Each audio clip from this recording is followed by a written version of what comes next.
Instead, we decided to take a stand for something we believe in. I want everyone of you to thank your team captains after the ceremony for organizing the team and making this event possible.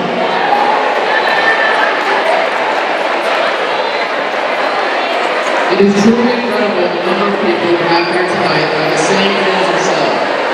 If you've been with Relay any amount of time, you can tell we've grown so much we've had to change our venue. Although we've been working to change our vision as never before.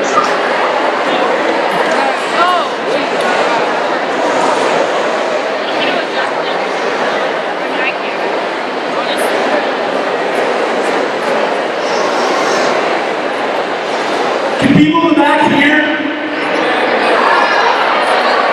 So let's be a little quieter. Let's bring it down some touch.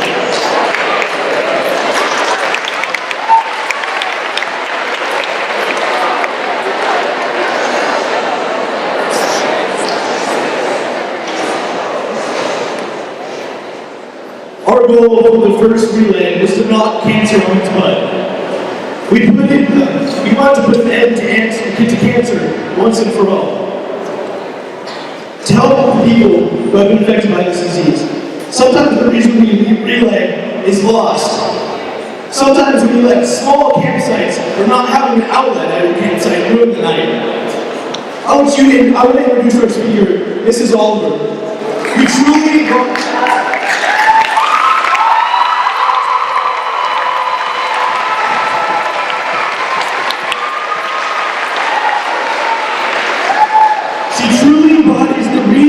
why we relay and puts some of our worlds in perspective.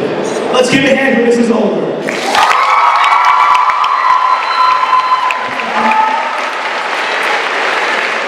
You guys, look around. This is very easily the most people I've ever talked to in my life. And that a really big crowd. And the rumor is that this is the 5th biggest event of its kind in the country, and I want to applaud all of you. In fact, I'll give you something.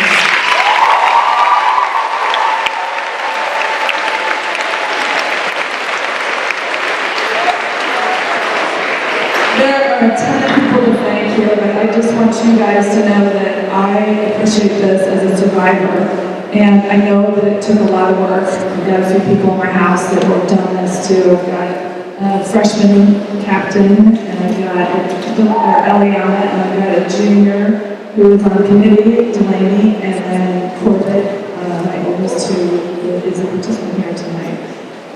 So I know how much work went into it, and I appreciate you guys taking the time out to do this. But a little bit about my story. I'm a 2-time non-Hodgkin's lymphoma survivor.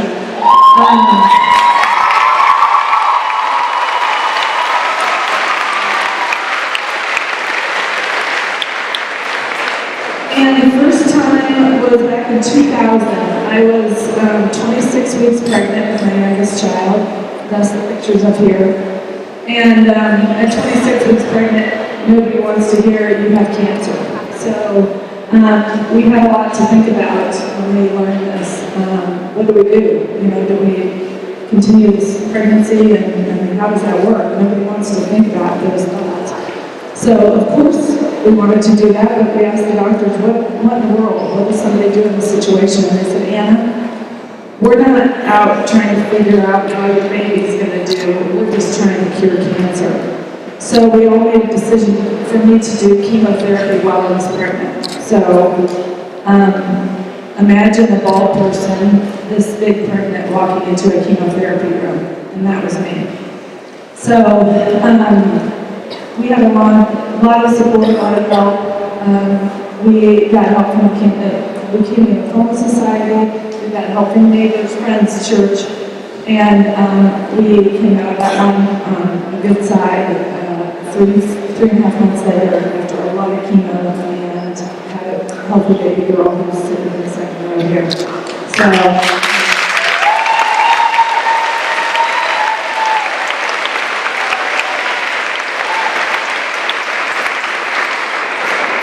chemotherapy while pregnant, that's what I did.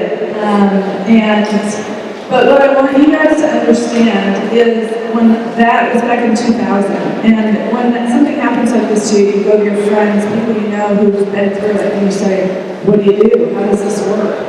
And I went to a friend who had had this 10 years before me, and back then, this is how they figured out what stage cancer she was. They opened her up from here to here, and they took samples of her organs to see how involved her cancer was. So flash forward 10 years, and I was able to have chemotherapy while pregnant. And then, this is where you guys come in, because the money you're raising tonight is how that technology and those things were able to advance that much in 10 years. So then, let's go 8 years further, and then I was diagnosed yet again with the same cancer, and this time, when cancer comes back, it's meaner. It's figured out how to be more aggressive, and it's harder to treat. So we thought a little more chemotherapy, I'll be on mend, I'll be good. And that's not the case. So this time I needed to do 2 rounds of inpatient chemotherapy in the hospital, and I like to say they tried to kill me, but didn't quite. And then a stem cell transplant, and then radiation. So all those years, you're looking at somebody being cut open here, sampling some organs, and then 10 years later, you can do tests to see how far along you are, and then 8 years later, you guys, I was able to have a stem cell transplant, and I am now 6.5 years out and in remission.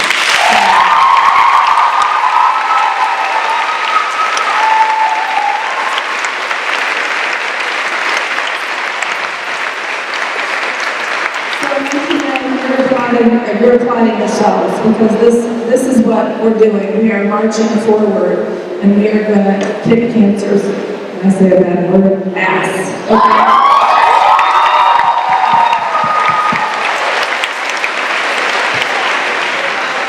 And when we finally get to see that there is a cure, and maybe there's not going to be a cure for all cancers, but we're making strides. And when we get to see that there's a cure for this cancer, and then there's a cure for this cancer, and there's a cure for this cancer, you guys get to know that you did that, and you helped do that. So, thank you so much.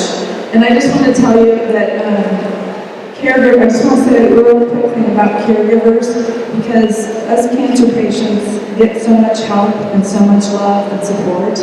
And the people out there, like the hubby over there, they're the ones that are working so hard to do everything they can to help you out. And so today, I wanted to say that you guys are officially my caregivers. I consider you my caregivers. So thank you so much.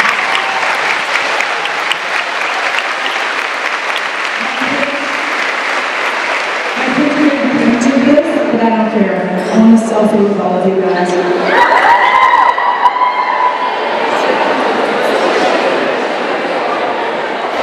Thank you guys.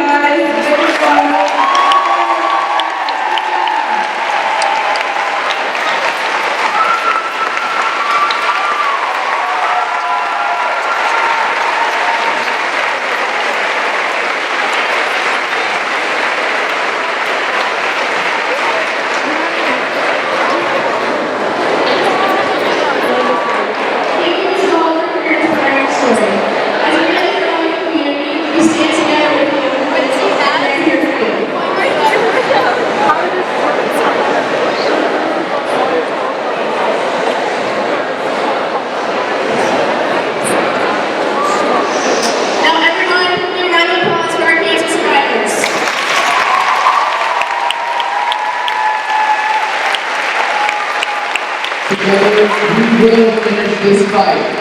Thank you for attending the Fight Back ceremony.